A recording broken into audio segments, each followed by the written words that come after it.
జనగామ జిల్లా కేంద్రంలో కేంద్ర ప్రభుత్వ వ్యతిరేక విధానాలను నిరసిస్తూ సిపిఐ పార్టీ ఆధ్వర్యంలో నిరసన చేపట్టారు. ప్రధాని మోదీ దిష్టిబొమ్మను దగ్ధం చేశారు.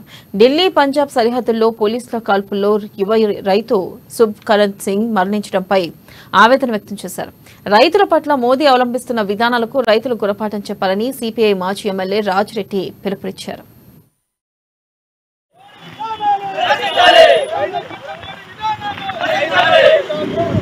రైతులపై పోలీసుల దౌర్జన్యం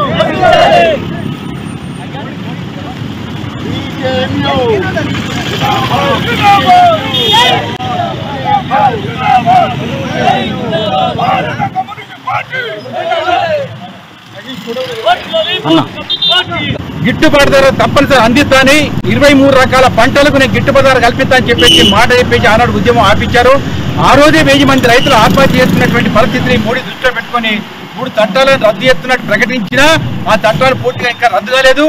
తిరిగి సంవత్సరం తర్వాత మళ్ళీ పంజాబ్, హర్యానా, రాజస్థాన్ అనేక రాష్ట్రాల నుంచి ఈ రోజు పెద్ద సంఖ్యలో లక్షలాది మంది రైతులు ఓన్లీ మాకు గిట్టుబాటు ధర మాత్రమే కల్పించండి, మినిమం సపోర్ట్ పైసలు అధికారికంగా చట్టబద్ధ ప్రకారం కల్పించండి అని చెప్పేసి లక్షలాది మంది వచ్చేస్తే వాళ్ళ సమస్యలు పరిష్కరించలేని రైతు వ్యతిరేకంగా ఉన్నటువంటి బీజేపీ మోడీ ప్రభుత్వం కాల్పులు జరిగింది. మనం చూడబోతున్నాం.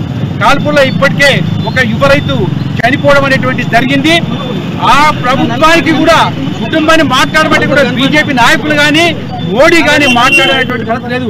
ఇప్పటికి సుమారు 15 రోజులైనా తిండి ఆహారాలు మాని ఇవాళ ఢిల్లీ నగరం చుట్టూ పెద్ద సంఖ్యలో రైతులు వచ్చేస్తే విదేశం వాళ్ళు వచ్చి దాడి చేసేటువంటి పద్ధతిలో వాజ్వాయు ప్రయోగాలు, లాఠీ చార్జీ, ఫిరంగులు పోయించేసి రైతులపై దమనకాండను ప్రయోగిస్తున్నటువంటి మోడీ విధానాన్ని వ్యతిరేకిస్తూ రైతుల పోరాటానికి మద్దతుగా